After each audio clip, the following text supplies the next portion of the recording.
Bismillahirrahmanirrahim. Assalamualaikum warahmatullahi wabarakatuh. Alhamdulillahirabbil alamin. Allahumma shalli ala sayyidina Muhammad wa ala ali sayyidina Muhammad. Sahabat seiman yang dimuliakan Allah Subhanahu wa taala, bersyukur tentu kita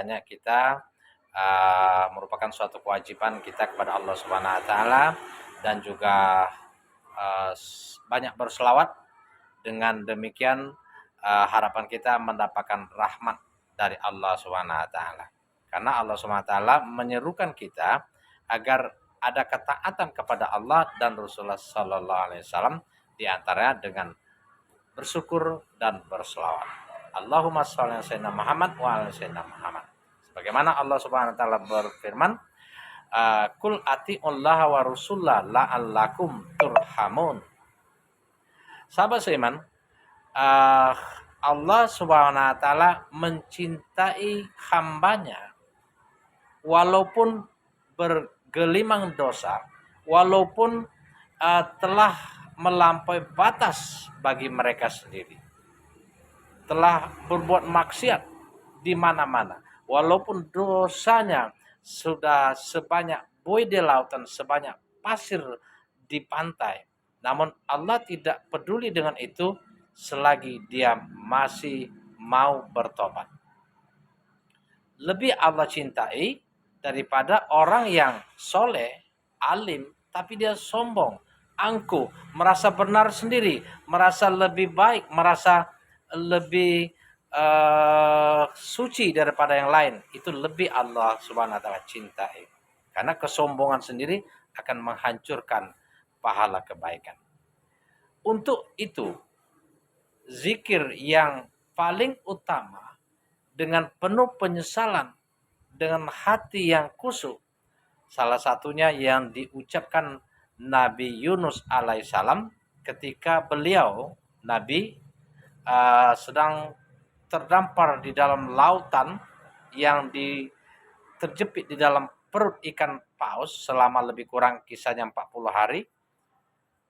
Nabi Yunus mengakui bahwa dia hanya beriman kepada Allah Subhanahu wa taala, tiada Tuhan selain Allah.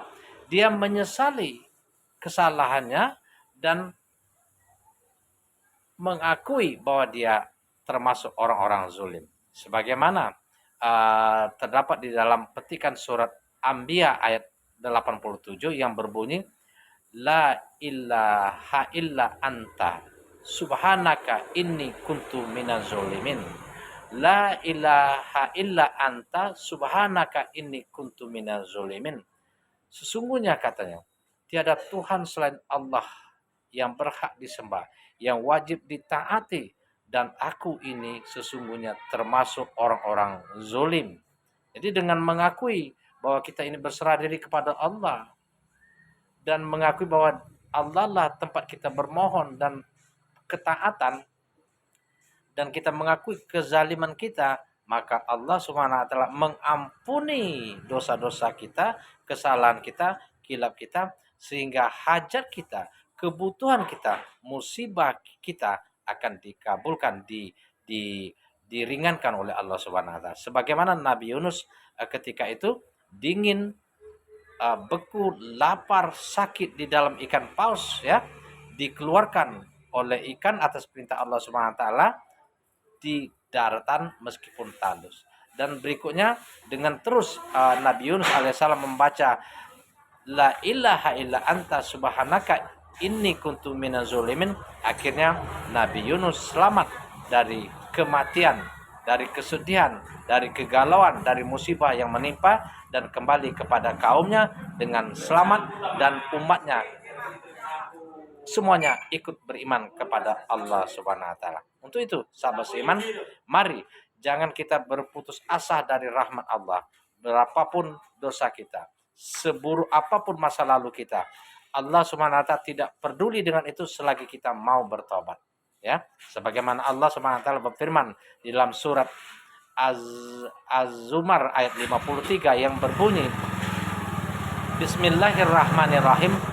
Qul ya ibadiyallazina asrufu ala anfusihim la taqnatu mir rahmatillah innallaha yaghfiru dzunuba jami'a innahu huwal ghafurur rahim. Sungguh kata Allah, wah katakanlah hai Muhammad kepada hambaku yang melampaui batas terhadap diri mereka sendiri.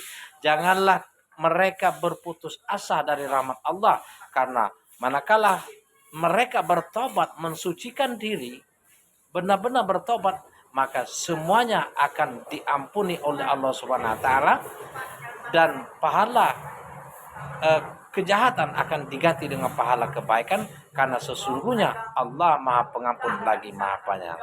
Innahu huwal ghafurur rahim. Mudah-mudahan ada hikmah dan pelajaran bagi kita. Mari kita kembali ke jalan Allah, bertaubat, banyak beristighfar dengan ucapan salah satunya la ilaha illa anta subhanaka inni kuntu minaz zolimin. Para ulama banyak membacanya 40 kali setiap habis sholat subuh. Ada yang membaca setiap habis sholat fardu. Ada juga para ulama rutin membaca 1000 kali dalam sehari. La ilaha illa anta subhanaka inni kuntu minaz zolimin.